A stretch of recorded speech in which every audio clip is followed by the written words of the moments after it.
Oh, what do we have here? Today we have cops make the worst discovery of their lives. Thank you guys for tuning in, and without further ado, let's get it!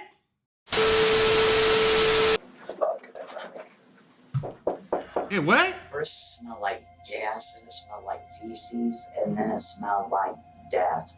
Now remember, when we open this is something that we're never going to be able to unsee. Mm-hmm. Is it a bloodbath in there? On May 22, 2019, police in Sturgis, Michigan listened to an anonymous 911 caller read them an address. Inside this home, the caller explained, they would find the missing 42-year-old Kelly Jean Warner Miller. Damn. Little did authorities know that single phone call would launch the most shocking investigation of their careers, one that required uncovering secret after haunting secret, all buried within an exceptionally twisted and sadistic mind. Oh, man. The following footage has never been seen before.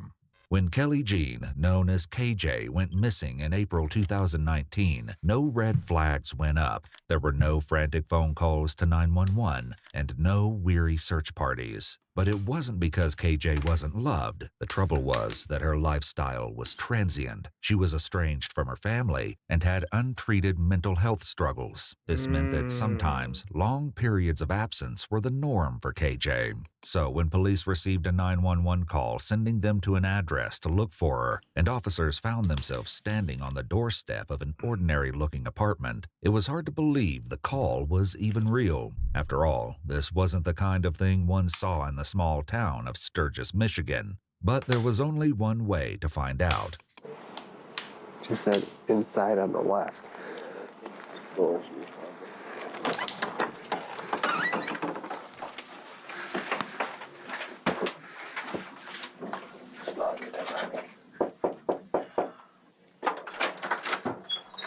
Hi, Wade. Hey, Wade. How you doing, man? Hey, how you doing? Doing good. I remember you from the Speedway. Yeah. What are you up to now? Not much. Answering the door is 35-year-old Wade Allen. We're looking for Kimberly. Kelly? Or Kelly. You know Kelly? Kimberly or Kelly? From the shelter, maybe? KJ? KJ? Yeah. At first, Wade seems confused, and for good reason. It's close to midnight, and he's been startled awake by several armed officers knocking on his door. Wade recently came to live in this apartment after a period of homelessness, and KJ was an acquaintance from a shelter he frequented in Kalamazoo. Oh, I don't know. He frequented or he freaked on? Which one is it? That person in some months. Do you know her? I haven't heard from her in a while. The last time I've seen her is couple months, and last I heard she's in Kalamazoo. I think the best way for me to help you get a hold of her is through the shelter. The eerie atmosphere is palpable. With a call like this, officers can't simply take Wade's words as fact. They need to confirm what, if anything, is behind his front door. Well, we just need to talk to her. Oh, well, Do you mind if we come and look, make sure she's not here? I can tell you she's not. I mean, According to Wade, he and KJ had lost touch recently after she suddenly stopped responding to his Facebook messages. as far as here, I wonder why she stopped doing that. I don't like just... My place is a mess, and I don't like just people coming and going all the time. We don't care. We see all sorts of apartments and homes and... Well, all we gotta do is verify she's not here, and then we can get out of here and be done with it. I don't know. I feel iffy. If you guys want to come by another time, just not right now. Let me at least have a day where I can clean up and do things. Okay. Well, here's the deal, Wade. If we gotta get a search warrant, we will. All right. Okay. We don't want to go that route. I know. That's a lot of work for all of us, including you. So, if we gotta do that, we're gonna have to detain you and put you in the car for a little while. All right, until we get that search warrant. It'll take a couple hours. If she's in there, can you just have her come out and say I'm fine? Well, she's not though. That's the thing. Like, I mean, I can open up and I'll say, hey, KJ, Kelly, and there's no Kelly or KJ. You mind if I just stand here and look in? You can. I mean, I don't have her here. Okay.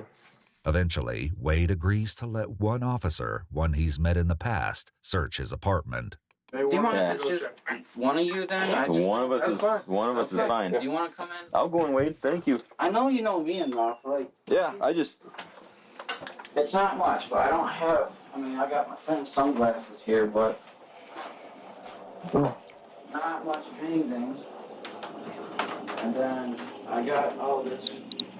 This is my bedroom. You see? She's not here. I had her suitcase from when she was here. Just me, and if I do have a guest, I have a bed.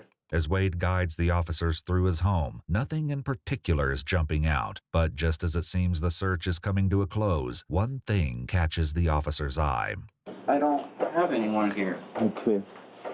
I just All right, man. myself. What's in the cooler? Oh, that's for when the summer comes around. I'm gonna have parties and stuff. So. All right, no problem. Can you open that for me, and then we'll get out of here? Well, not right now. I can't. Like, I mean, I want to save that for later. Okay. For when the summer gets here. So. But I That don't even fucking make no sense. showed you. That makes She no hasn't been complete here sense forever. whatsoever. Okay. Well, you don't. Why don't you just open that cooler, and we'll get out of here? I just want to make sure anywhere that she could be hiding. She's not gonna be hiding. Well, okay. I just need to know that. Okay. No, I mean, I can help you out there, but I've shown you everything. Okay. Wade seems eager to end the search and get back to bed, but his strangely evasive behavior is only working against him. All right. You want to open that cooler for me? Well, Can you open the fridge for me? Make sure she's not hiding in there. there's no point in the fridge either. Like, I mean, it's just food and stuff. I understand. You know. All right. Why don't you throw your shoes on real quick? Well, I helped you out. I showed You did partially, but do you have shoes you can throw on real quick? A little bit. But here, I'll help you. You know. Okay, I'll help you out. Go on out. Well, I gotta get. You're detained right now. Okay, go on out. I'm detained. You're detained. Right. Walk Well, out there. As the walls seem to close in on Wade, he's forced to make a decision. He can stick to his guns or prove to the police that they really have nothing to worry about. You said let I me said get my shoes on. you're not gonna get them on now. I'm giving you the opportunity to walk out there. Do it now. You got anything illegal on you? No, I don't. Okay, put your hands behind your back. You got a knife or anything like that? No. Okay. Why don't you turn around against the wall real slowly? Being detained, I'm just. Just want the opportunity to look the rest of the way through the apartment. Okay. Well, I showed you everything. Here, let me. Do you want to show me? I will. I showed you everything. Why don't you walk back in there and show me then? But I did. You see? He wanted to see what's in that cooler, god dog. Why you acting so weird? Can I look in that fridge? Yeah. Okay. It's something. Okay. I see she's not in there. What you want to be in a fridge? I understand that, but we gotta look. We found people in some crazy places. With no sign of KJ, Wade makes no attempt to hide his frustration with police. She wouldn't have to hide. Well, I don't know her. I don't know anything about her. I don't know if she's hiding from the law or hiding from her family or what she's doing. Well, I so don't think she would. I just want to verify. Okay. Can I look in that cooler over there? That's kind of, like I said, later on and summer stuff, but I'm trying to keep my stuff kind of private, you know? Well, that's fine. All I want to do is open it, say, KJ, you in there? And then close it right back up, and I'll get out of here. You'll be out of handcuffs, and we'll be gone. Well, let's have a warrant for the rest of this, and I'll just Okay. get detained. Okay. I don't understand why all this. Seemingly confused at the invasion of his personal space, Wade agrees to wait it out while officers request a search warrant. Why don't you just have a seat right there? Well, do you mind if I wait out here? I mean, No, I got to type up a search warrant. But at this point, I'm suspicious that she is in there. why? So, because you won't let me look in that cooler or any other big boxes in there. I didn't see anything else I need to look through, but that big cooler, I have no idea what size she is. If she's a little person, you could probably put 2 of her in that cooler. That cooler was that big. So basically, I was going to make sure she's not hidden in there. It took you a little while to answer your door, so I don't know if she was... The reason why I took a while is because I had to get dressed. Okay. Yeah, I understand that. If you were in bed, yeah. But in the meantime, you could have been telling somebody to go hide in the cooler. I don't know. She's not in trouble. We just have a job to do. As officers repeatedly ask Wade to wait in the cruiser, he does everything he can think of to avoid the back seat. I actually like to stay out here if that's okay. Well, we can't. Sit right here if that's okay. You can sit long ways across the seat, but you got to get all the way in. You want to put your back towards the other door, you can, or whatever's more comfortable for you. Once Wade finally gets settled, officers catch up a few feet away, and they're quick to voice concerns. Well, he's trying to steer me away from this big old cooler that's in the corner of his living room.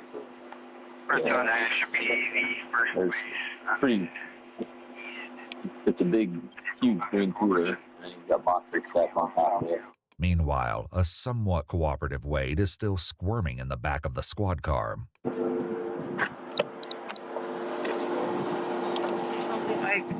feel claustrophobic. Okay. I really am. Well, all right, we'll head back there, okay? We'll put you... I'm really feeling claustrophobic right now. Okay. Well, we could end this all. You could take me in there and let me look around more, or we can... I've got to take you back and put you in a cell while I'm doing the search warrant. So. All right, well, let me go back then. As Wade silently leads the officer back to his apartment, a strange energy hangs heavy in the air.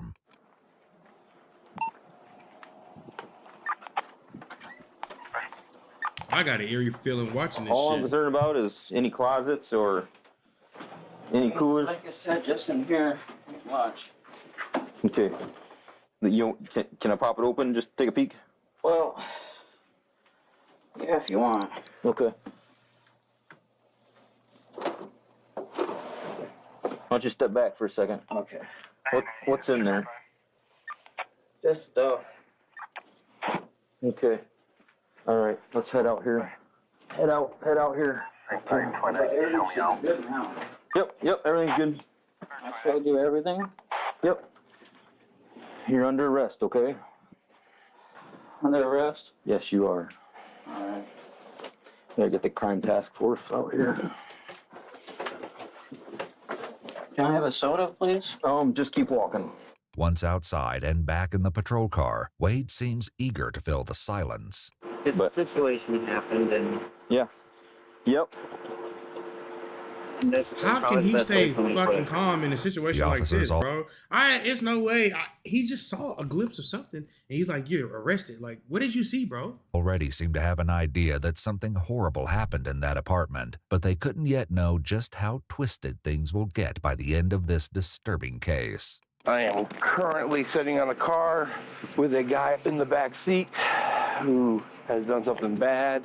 As some of the officers begin searching the apartment, others transport Wade to the station and settle in for a long night, doing their best to put him at ease. Whatever happened, they need to know the full story. When he does start to talk, the story he has to tell is only a small piece of the truth, and what really happened to KJ is far more disturbing than anyone could have ever imagined. Damn.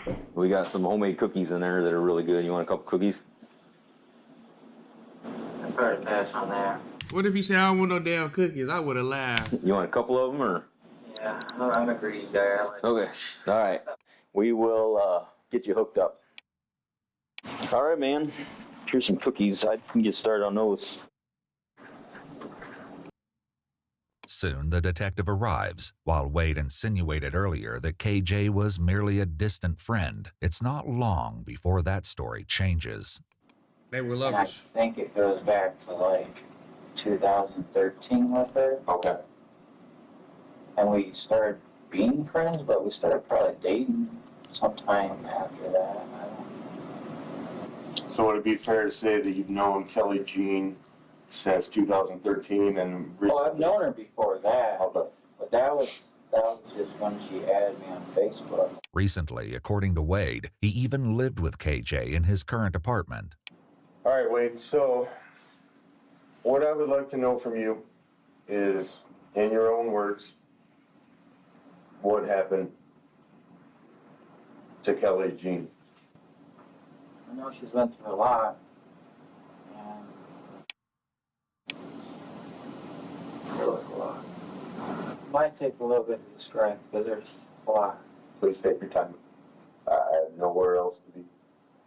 So I will bear with you. Officer Wire will bear with you. Absolutely. If you need a tissue, there's plenty of tissues there.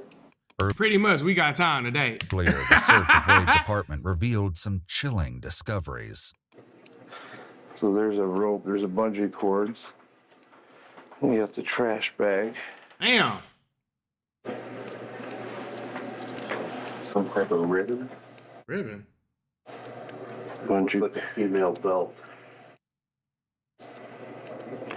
Girl shoes, those green ones. That's what it looks like. I'll start with saying that she's hyperglycemic. Okay. All right, so her eating levels are important. She has to have a certain amount of sugars or whatever. Mm-hmm. I only bring that to attention because I know at one point while she was making cereal, she fainted and really hurt her head, and it How the fuck does this got to do with they found her in a cooler? really concerned me. Because a little after that, I started seeing impairment issues, whether speech, memory, things like that. This guy is really boring to talk to. I was concerned. How long ago would you say that was?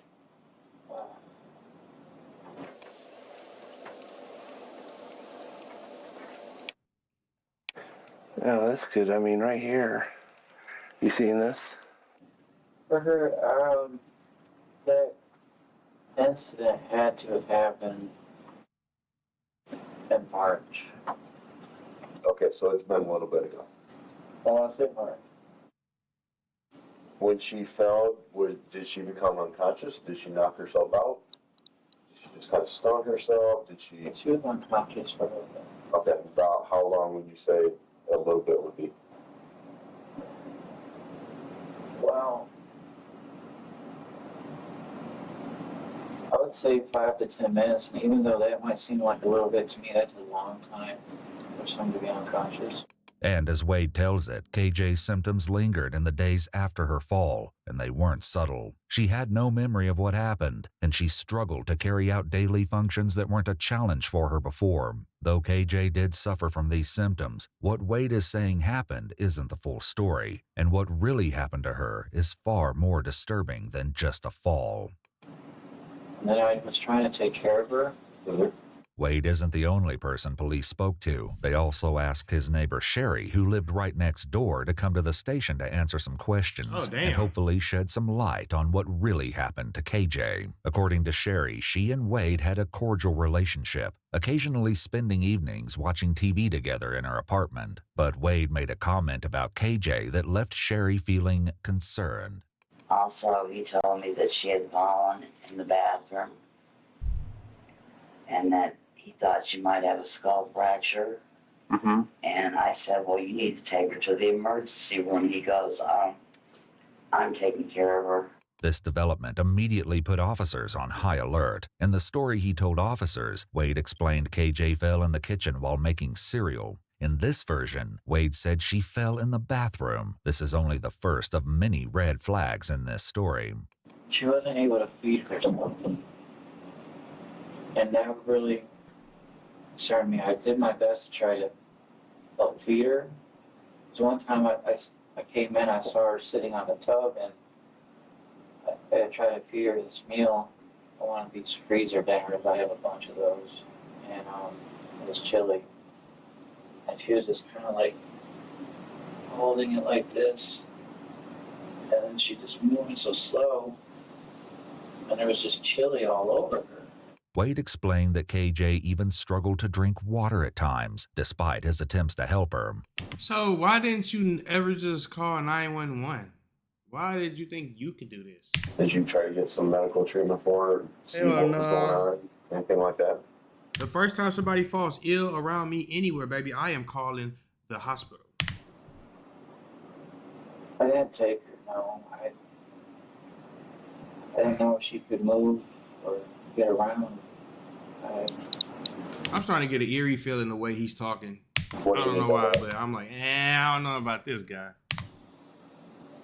Just wasn't walking all that fast. Like I said, her motor skills were not good.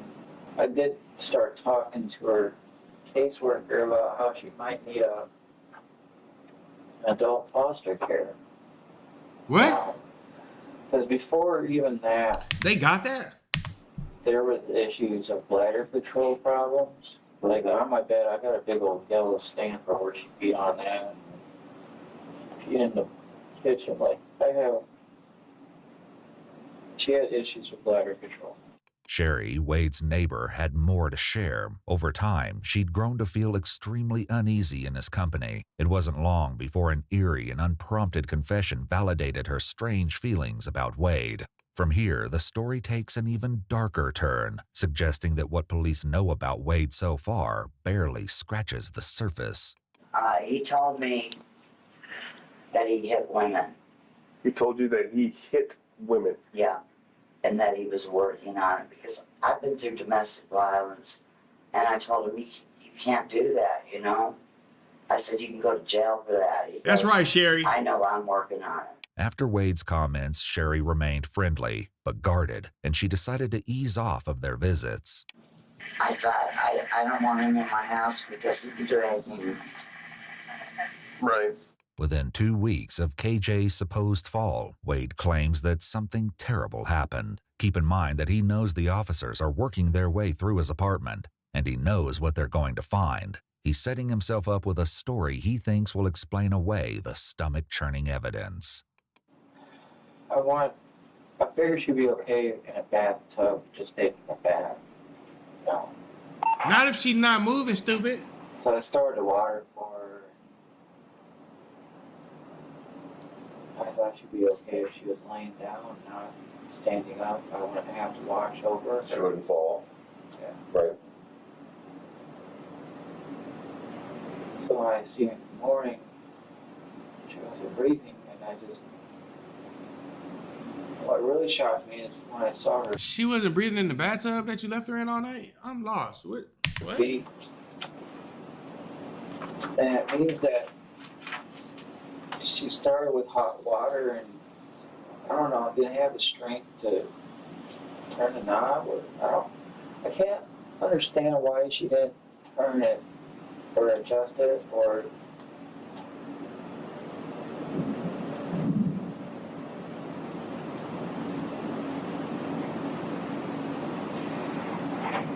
and I don't know if that was the cause of death. It's hot water, So why didn't you call the police? or maybe she tried to get up and fell or something. I don't know. I seriously do want to know what the cause of death was, because I really don't know. He talking like he her husband or something. Like, what? You can say them tears. With my this boy. claim, Wade has confirmed that KJ isn't missing. She's dead. When you left the bathroom, how was she positioned? She was laying in the tub. Okay.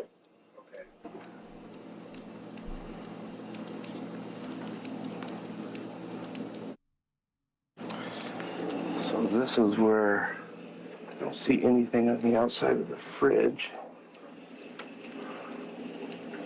For the naked eye, see anything underneath? Okay. No, either. Oh my gosh. And did you go back in there? I went to sleep. You went to sleep. I thought she would be okay.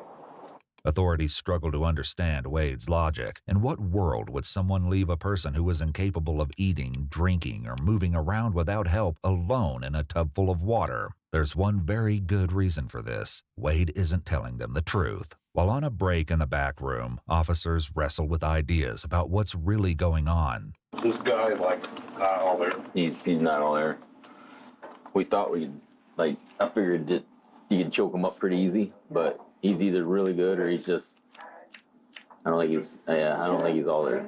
As the police will soon learn, it isn't that Wade is out of his mind. Rather, he's attempting to manipulate them in order to hide the truth of what really happened to KJ. But the horrors uncovered back at his apartment will reveal an entirely different version of events. What's that?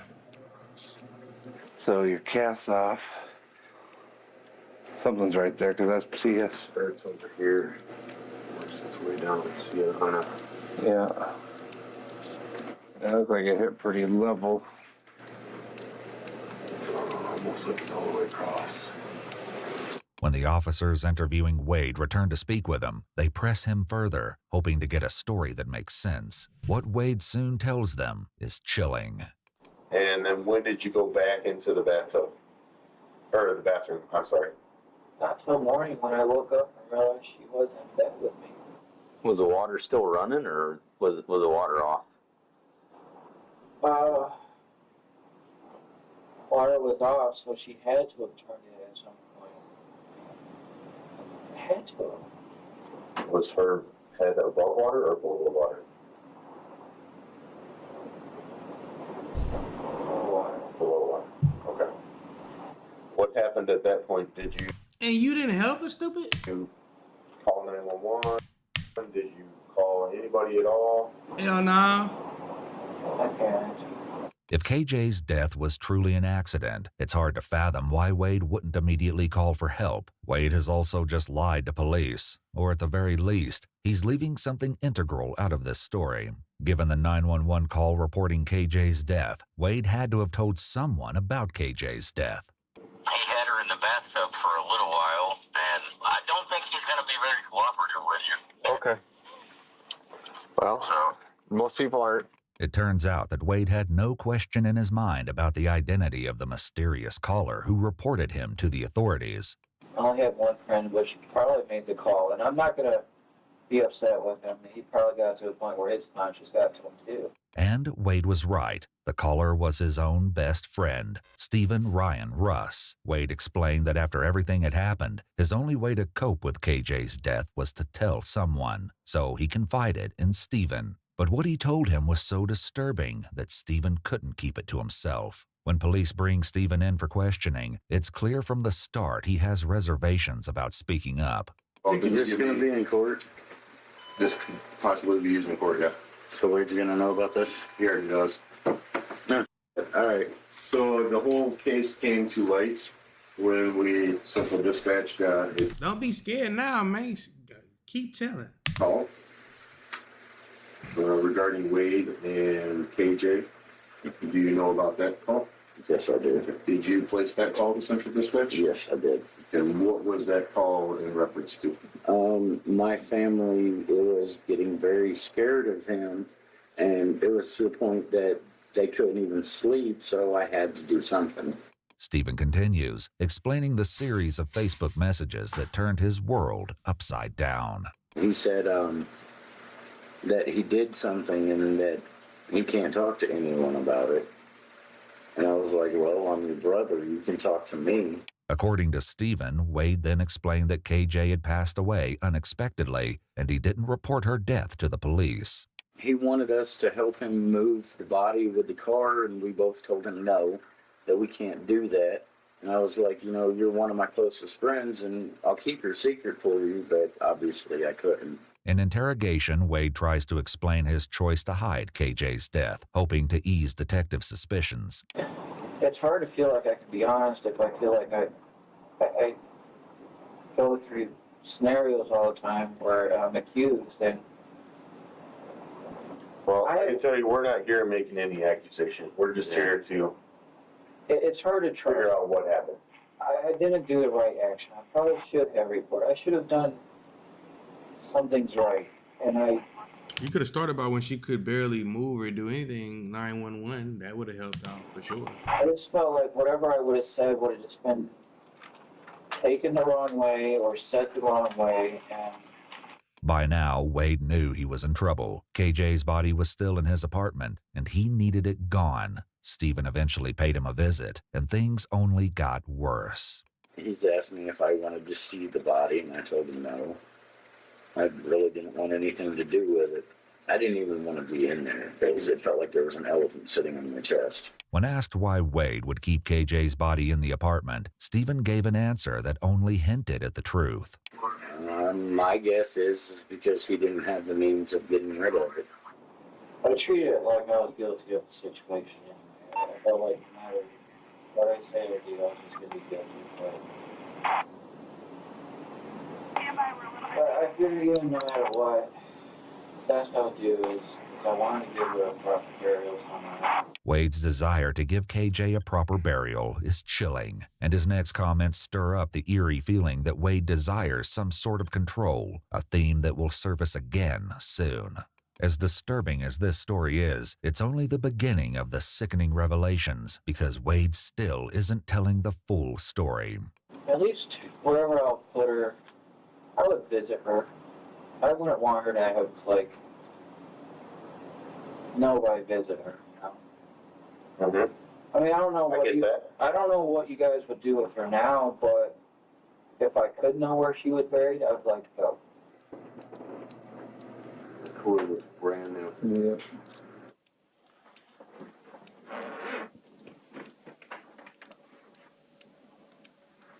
Got some paper stuff. I want to look, so.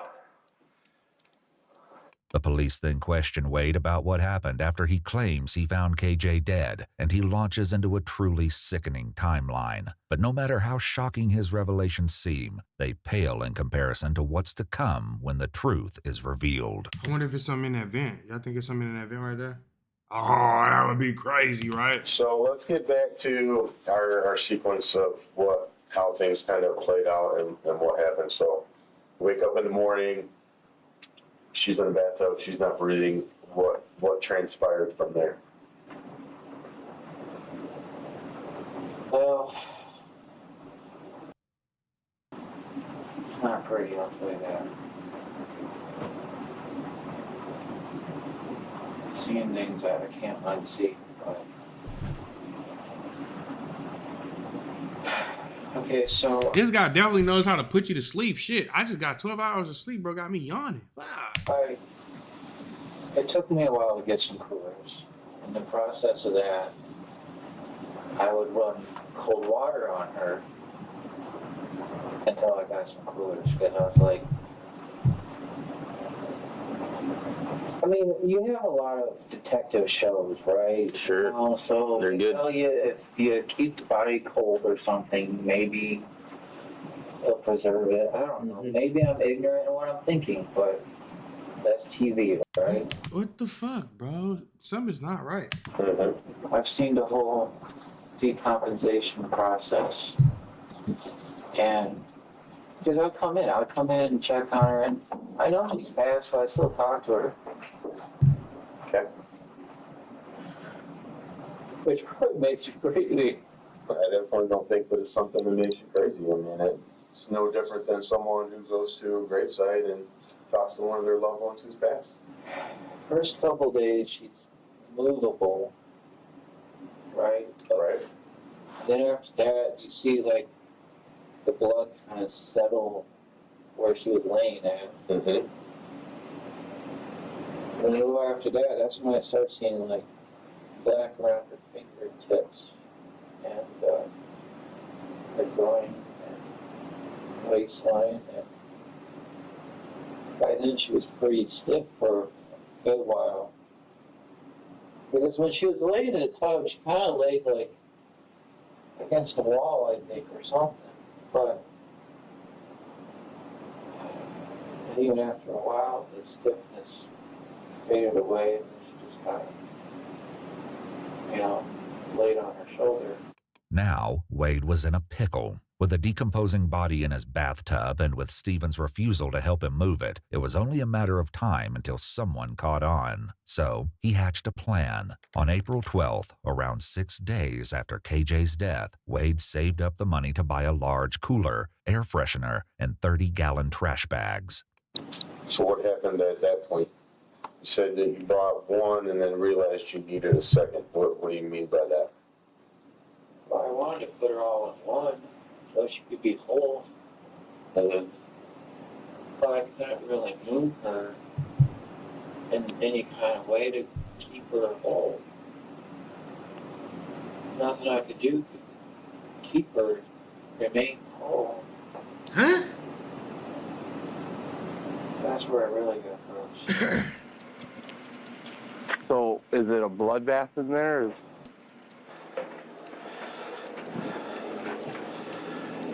What happened at that point? Well, when I had to get the second cooler, I had to put her legs in that one. And I'm not gonna lie, that was the grossest thing ever. I guess help me understand how she was in one and her legs were on another. I had to cut her legs. With what? Okay, when you say that, you mean that You dismembered her torso, bro? her body was too big for the first cord, so you couldn't fit her in the first cord. And was she too stiff to be able to move her around to put her in the cord? If I could move her, I would have had her like knees up to her chest or something. But you couldn't. When Wade couldn't fit KJ's body into one large cooler, he decided dismemberment was his only option. But he didn't exactly keep a low profile. Instead, he asked to borrow a saw from his neighbor Sherry, not an unusual request if it weren't for his bizarre explanation. According to Sherry, Wade claimed he needed the tool to cut his mattress in half. When he wasn't able to use someone else's saw, he purchased his own from a local supermarket and then got to work. Where did you cut her legs at? This idiot was in Walmart, like everything just okay, like he's just doing some normal shit. Bro, that is not normal at all. Don't breathe heavy now. This is the most disgusting thing ever. Hopefully you never have to see something like this in your life. Ever.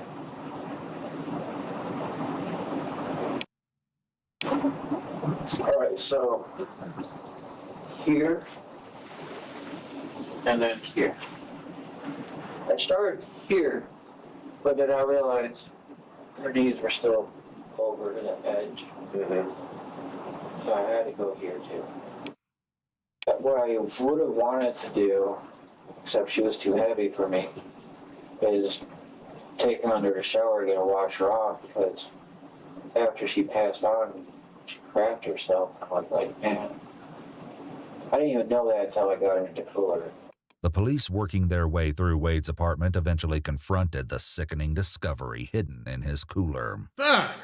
Now remember, when we open this, this is something that we're never going to be able to unsee.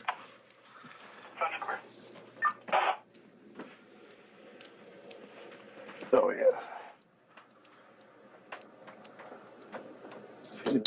Her head, her arms, her breasts. She's been gone for a while.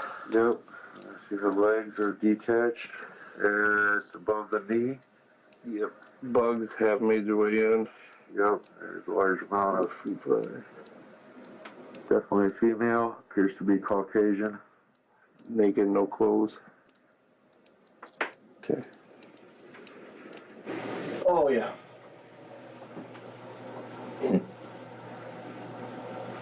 I would have been like Martin off of Bad Boys. I would have been throwing up. I'm gonna throw him now. And cut up. Nice. Okay, now it stinks. Well, so there's a lot more evidence in here somewhere. It stinks. Yeah, now it does. The officers have only discovered part of what they believe to be KJ's body, but it won't be long before they find the rest. Good picture of that. So that's where it is. Okay. So we're going to move this. Pull it up there right in front of the suitcase. That's some So sick this shit. cooler is what we think might have the other parts in it. I will lift it up. It is tied in a knot up here. Ugh. I will cut right here. How do you put somebody in a trash bag? Yep, those are her legs.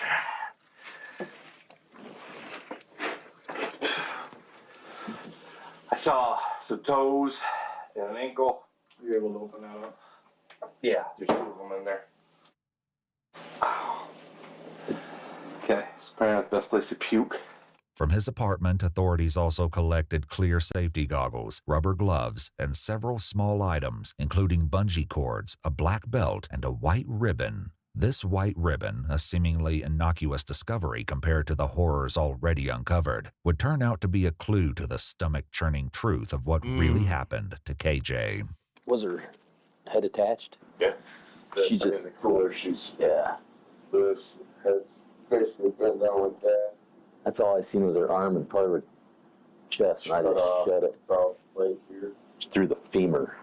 Authorities shift focus to the saw, which wasn't recovered from Wade's apartment during the initial search. Wade says that shortly after he dismembered KJ's body, he contacted a friend he knew through the local shelter system to negotiate a trade, a saw for a DVD player. Was there a reason that you got rid of it, or just had it? He can't be all the way up there. His elevator can't go to the highest floor. If you're doing shit like that, it's not even a reputable trade-off, bro. Needed, or I mean, how did that whole thing play out with Bill? He needed it. I needed a DVD player. While Wade describes trading the saw as a casual, serendipitous event, police catch up with the man who received the saw, and he describes an entirely different scenario. Like, he really was wanting to give it to me. I'm like, well, just wait till I bring you the DVD, because I don't like doing deals where, you know, I owe somebody, because then I got it on the back of my mind constantly. I have to, you know, I owe them. So I was like, just wait. And he's like, no, here, just take it out. Would you say that he was insisting that you take the saw?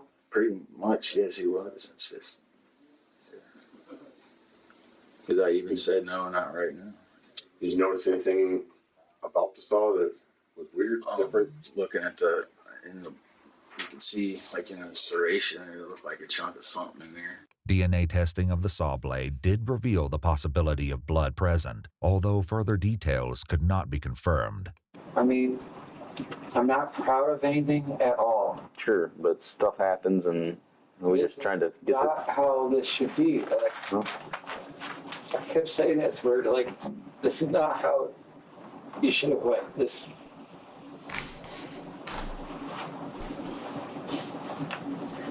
He can cut the act, bro. You're going to jail. Nobody cares about that shit at all. Be honest with you.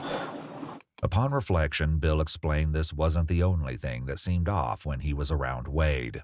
And then when you heard about Wade getting arrested, what was the first thought in your mind? I didn't believe it. I'm like, because I've been hanging out with him. I freaked out because I was sitting on the cooler and I didn't know. I smelled like, you know, now I know what a dead body smelled like, but that smell was there. As soon as I walked in, it was bad. You know, I was just thinking, man, this guy got some nasty bowels or something. Right. That's what I honestly thought that was, but now I know that was a body. By now, the police are more than suspicious that the story Wade is telling them isn't the truth, but just what exactly he was hiding remained to be seen. Still, Sherry, Wade's neighbor, may have had some idea about what was really going on behind the closed door of Wade's apartment. In her interview, she recalled one of the few interactions she ever had with KJ. One day, she stopped by Wade's door to ask for coffee and was surprised when KJ greeted her at the door. Sherry didn't know it at the time, but as KJ peered out from behind the front door, she didn't have a stitch of clothing on. KJ agreed to send Wade over shortly. When he showed up on Sherry's doorstep, coffee in hand, he wasn't happy. According to Sherry, Wade admitted to forcing KJ to walk around their home naked, and by answering the door that day, she'd apparently crossed the line. He said, she shouldn't have opened the door like that. I said, well, I didn't see anything. And he goes, I'm going to have to get the belt out. But back in the interrogation room, Wade doesn't do much to refute his neighbor's accusations. In fact, he expands on them. You've never gone to jail for fighting somebody or pushing somebody or any kind of domestic violence or anything crazy like that? The domestic things in the past have been dismissed in court. A pattern is beginning to emerge. While Wade admits fault in some instances, the admissions almost seem calculated, as if they're designed to distract from the larger questions at hand. I said, if I hear any domestic violence, I'm going to call the police. Sherry never called the police, but Wade eventually admits to the officers that he did hurt KJ. All right, I kicked her in the butt because I was ashamed of her cheating on me and such. You know, I shouldn't have, but I did. And then, come to find out in court, she tried to blame these bruises of her ankles on me. I said I have nothing to do with her ankles. That's false evidence. You ain't had nothing to do with her ankles, but you had something to do with everything else. Come on, bro. Because what happened was she fell down by the railroad, again, the balance issue, by the railroad tracks, and that caused the bruises from her ankles rolling. Not from you kicking her, though. No. Gotcha. Look it out, report required. You want to know you just been chilling in this body in this house? Guess she had reason for concern. Soon, officers place Wade in a holding cell while they continue to investigate, and as if it were everyday conversation, Wade nonchalantly confirms his neighbor's allegations. Earlier, when Wade was first brought in, he contemplated his choice to hide KJ's death. Most disturbingly, despite knowing what the officers at his apartment were going to discover and knowing what he had done, he somehow still had an appetite to eat the cookies offered to him.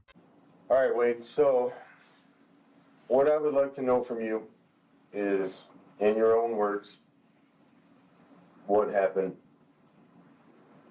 to Kelly Jean? On the day I found her like that, if I had called it in, would there be a different outcome? Yeah. Anything different? Yeah, I don't. It just depends on, when it was. You should have called 911 when she was sitting there not being able to fully move on her own. And all that. His indifference was yet another subtle sign of the horrors to come, but still, no one can prepare themselves for the nauseating story that is eventually revealed. When was the last time you used a belt on her? Probably a day or two before. But, Before she died? yeah, but that couldn't cause death. I wouldn't think it would. So, yeah. Why'd you use a belt on her? Because I don't want to use hands. Okay. What did she do to deserve the belt? Oh, her coming back type thing. Okay. So it's punishment to her. But that is my point. Wait, hold on. Cause I The was belt. I taking care of something. wouldn't think it would. So, yeah. Why'd you use a belt on her? Because I don't want to use hands. Okay. What did she do to deserve the belt? Oh, her coming back type thing. Okay. So it's punishment to her. But that is my point. I started using the belt because I didn't want to use hands anymore. Okay. That's why I'm not saying it's that much better, okay? I shouldn't be physical anyways. Sherry had a different theory, one that was sickeningly close to the truth. I never really saw her because I think that he was keeping her in there and not wanting anybody to see her. By now, authorities know more than they're letting on, and with one question, they signal to Wade that his house of lies is about to collapse around him. We're not going to find any belt marks around her neck, are we? That's just a question I got asked. I don't think you all know. What if we do? I don't think you should be finding things, but With Wade's history of alleged violence, authorities are hoping for first-hand witnesses, and when they catch up with his most recent ex-girlfriend, Katie, they get more than they bargained for. Oh, shit. She about to spill the beans for sure. Katie explained that she'd known Wade since childhood, and their relationship became romantic in 2018, just 1 year prior. But it was short-lived, ending abruptly after only 3 months. So what happened that ended your guys' relationship? Okay, so my kids had just started school again, and I needed to be home with them, and so I couldn't do whatever he was asking me to do, like pick him up or something. Mm-hmm. And he ended up showing up here, but I had my kids and I could not take him. Mm-hmm. And he started a fight out here, And I finally was like, okay, just get in the car. Like, I'll take you just to get you away from me. And my kids were in the back seat and he was in the front seat with me. And we were driving towards Kalamazoo and he realized that I was going to leave him there. And he said something and I just put my hand across. I didn't even touch him. I just was like, stop, like, just stop. My kids are right there. Like, you're freaking out. And he told me that he would break my arm if I ever did that again. And so my daughter was she's a diabetic and she started, I didn't know at the time, but she was like, Mom, my sugar's going low. But she was just faking it to get back home. And Smart girl. so I got us back here. My kids got in the house. I got away from him out of the car. And he's like, just get back in the car and take me. And I'm like, no, I'm not getting back in the car. And I put like a bicycle and a chair between us and I wouldn't let him get close enough. He's like, no, I'm not going to hurt you. Just come here. Let's just figure this out. And I was like, no. You need to find like somewhere else to go, somewhere, like get away from me. I don't want anything to do with you. And before the detective leaves, she suggests something far more sinister may be at play. What? If I wouldn't have ended things when I did, that would have been me. And that's terrifying to me. As police slowly gather more pieces to this puzzle, a clearer picture starts to emerge. Authorities are ready to confront Wade. Unsurprisingly, Wade uses the opportunity to smooth over his story, but in the process, he trips up. He says, well, why didn't she scream or anything? I've never seen that woman scream. Never. What? I might have only seen her cry maybe 4 times. Okay. What caused her to cry? 2 times was pain related. Like where she got hurt, she cried. How'd she get hurt? Did she cut herself bad, or was it a broken bone, or? Yeah, how'd she do that? Just, I don't know if I don't even want to really talk about that. I just know that that's the only time I've ever seen her cry. Okay. It's twice out of pain. Okay. And twice when I left her alone. You don't want to talk about it because did you cause the pain to her? And you can be honest with me, Wade. It's all about getting everything off your chest. Yeah, he did. You take it too long. When I left her alone, I know when she cried being alone, I caused that emotional pain. Physical pain.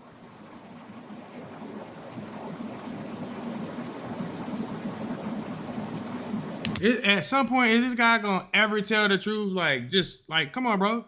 You done already admitted to all this stupid shit. Like, just admit to it, bro. Just tell it on the mountain. I don't think me causing her physical pain caused her to cry.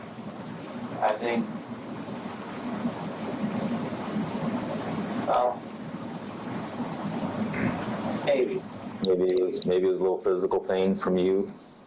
Talking about causing pain to people is just not something I get a thrill out of. It's not. Yeah, I understand that. And I just don't want to talk about that. It's not appropriate. It's not. No. Ironically, despite Wade's claims here, he would eventually talk about this very subject, and it would be what law enforcement needed to break his case wide open. Soon the officer stands to leave the room. Sensing Wade's desperation, he presses a little more. When we do the autopsy, what marks are we going to find that was from scuffles between the two of you? Like her lips might be messed up, or... Why would her lips be messed up? From... And you can speak to me, man. It's just between me and you. Physical stuff, but it was not something that would cause her to go through it. Like, that night was a peaceful night, okay? I want that very clear. Well, we're getting somewhere now. Now I'm starting to see a little bit. Before wrapping up, the officer gives Wade one last chance to come clean. I got 30 seconds before I got to walk out of here, okay? Okay. So you look me straight in the eye and tell me that you're not the cause of her death. No, I'm not. While police know Wade isn't telling them everything, they never could have imagined the stories of depravity that would follow this interrogation, and eventually KJ's autopsy would reveal a sickening story. After Wade was booked, the disturbing, stomach-churning truth was revealed. Authorities received statements from several of his cellmates requesting to speak with them. One by one, these men explained that Wade had shared every gruesome detail about what really happened to KJ. And proudly, what they revealed shocked everyone. What did Wade Allen tell you guys? Man, dude, this guy is, well, let me just put it to you like this. He's a serial killer. He told us that he physically had this girl down on the bed with a white ribbon around her neck, watching the clock for 5 minutes until she was dead. And he brought her back to life. If you recall, police found ribbon while in Wade's apartment. Some type of ribbon? And when he did, the torture that he put her through, it's gross. It's disgusting. This is only the beginning of the horrifying reveals. Although Wade's alleged jailhouse stories vary slightly, several of his cellmates agree on a few particularly gruesome details about what happened to KJ. He told her, he says, "You're going to die by someone that loves you and not somebody that hates you."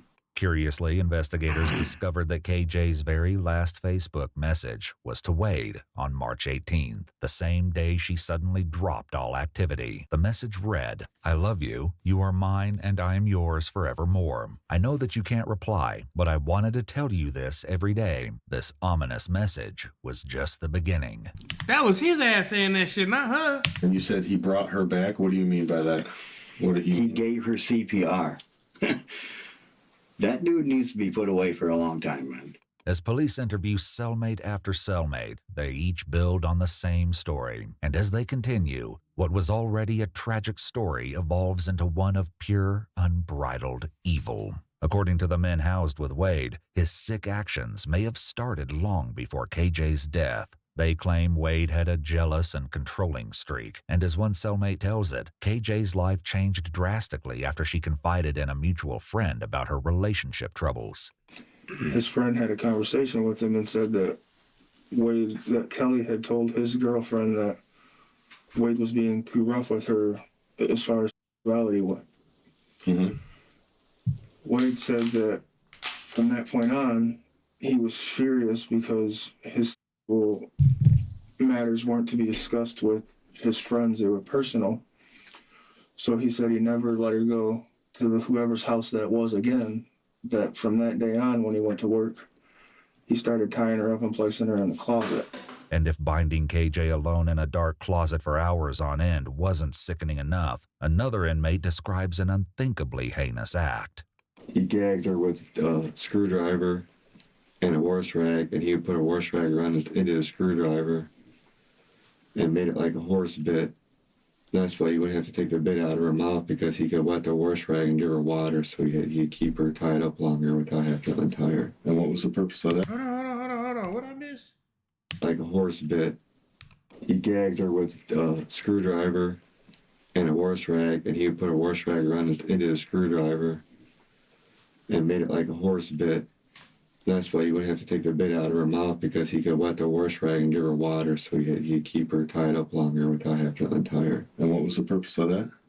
So she couldn't yell and scream. According to Wade's cellmates, KJ initially fought back against Wade's mistreatment. When she threatened to go to the police, Wade amped up his efforts to silence her.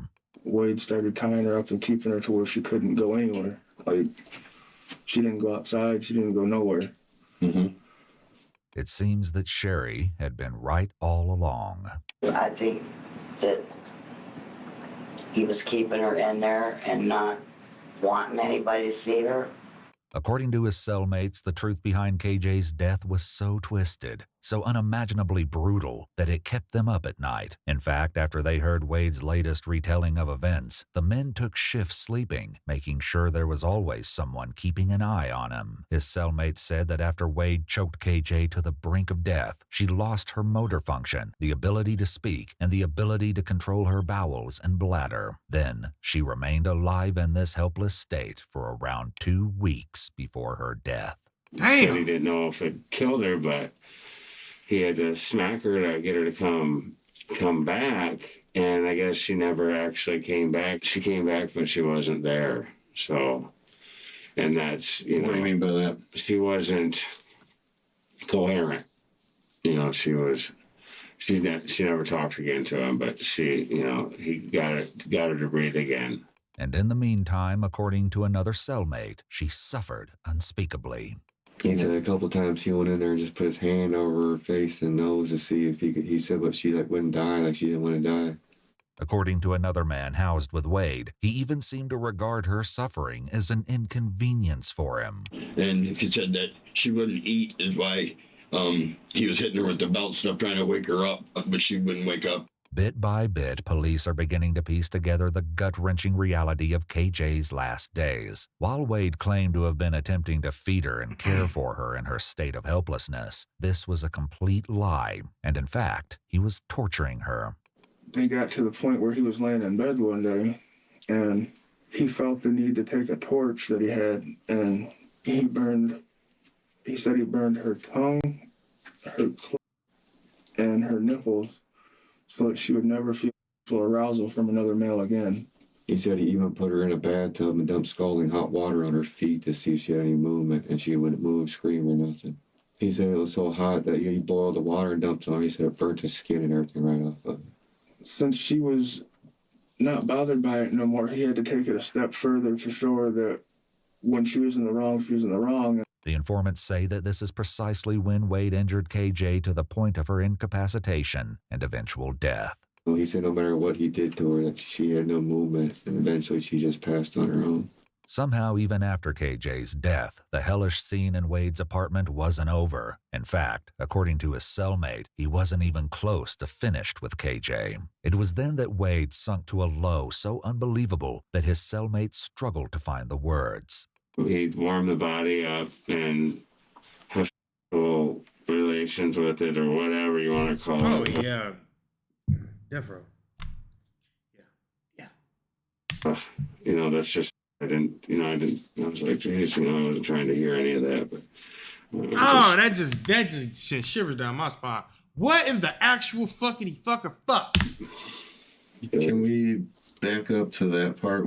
What do you mean he warmed the body up ahead? In the tub, he would run warm water on it and then cool it down with cold water after he did whatever he did with it. And according to another informant, Wade shared sick details about his horrific actions openly. He was like, it was kind of rough at first. He was like, but her jaw just eventually opened up, and I just took advantage of it before I had to chop her up. I was like, whoa. Meanwhile, as this nightmarish scenario took place, Wade's next-door neighbor, Sherry, started to notice a foul odor drifting into her own apartment. But then, over the last 2 weeks, he was even standing there. I said, what is that smell? It smells like something died. Like something's dead. I thought maybe an animal or something. And he goes, well, there's a mouse in my wall. Maybe it died. First it smelled like gas, and it smelled like feces, and then it smelled like death. It also seemed that the 5 or so weeks KJ's body was hidden in the coolers was no accident.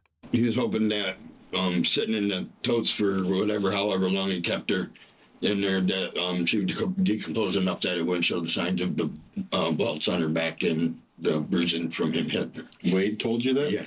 KJ's autopsy revealed multiple areas of bruising, including her chin, neck, and right ear. Her hyoid bone, situated at the top of the neck underneath the chin area, was fractured. This is considered a strong indicator of strangulation due to the rarity of fractures from other types of trauma. Ultimately, her death was ruled as a homicide by unspecified means. he would sit and watch Criminal Minds and talk about if I had it all, I wish I'd have watched this and I could have done it differently. The way he talked, it seemed like he has done it before. According to his cellmates, it was Wade's total lack of remorse, even bragging, that set them off the most. It's out there, man. He's just laughing about it, and he can talk about it like it's nothing to it. I mean, he jokes about it. He breaks out a police report and lets people, if you're interested in reading something that way, he'll let you read it. And it's beyond me. I mean, and he said he loves the girl. I mean, you don't love somebody and do this kind of stuff to him, man. Right. One cellmate explained that in addition to Wade's sick, unmerciful behavior, he was so proud of his actions that he felt he deserved notoriety. He nicknamed himself Chops, and he even hoped to write a book. I know he said, what would it really matter? Her parents and nobody wanted her. Despite Wade's claims, KJ did have a family, one that was concerned about her well-being and wanted to see her be happy in life. Somebody needs to stand up for that lady, right? You know, and she has family, and that's good to know. You know, but I don't know. I got to get the emotional part of it. You know, I feel for that. I feel for her family. Yep, I completely agree. Like, what the fuck? Yeah, I'm just happy that I got to talk to you. Sherry expressed her horror that she didn't see this coming. I didn't think he could do something like that. But you don't know people. I mean, Ted Bundy, everybody liked him too. When Wade's case went to trial, the first two searches of Wade's apartment were deemed unconstitutional on the grounds that Wade may have felt threatened during his detainment. It was also discovered that police officers falsely claimed to notice an odor coming from Wade's apartment in their reports. These claims were later recanted. Although Wade's defense aimed to suppress evidence obtained as a result of these initial searches, the appellate court ultimately ruled against them, stating that the discovery of the coolers was inevitable with a warrant, which at that point was already justified. In 2023, Wade was convicted of murder in the second degree, as well as mutilation of a dead body. He pled no contest and was sentenced to 39 to 60 years in prison. But Wade's brutality didn't stop with KJ. He was also convicted of third-degree criminal conduct after assaulting a fellow inmate in 2020. Once he discovered that his cellmates had spoken to police, he attacked one of the men. Ain't no fucking way. That was spooky. What the hell, bro? There are some evil people in this world. Thank you guys for tuning in. Shout out to all my supporters. I love you. And that's it, baby. We out.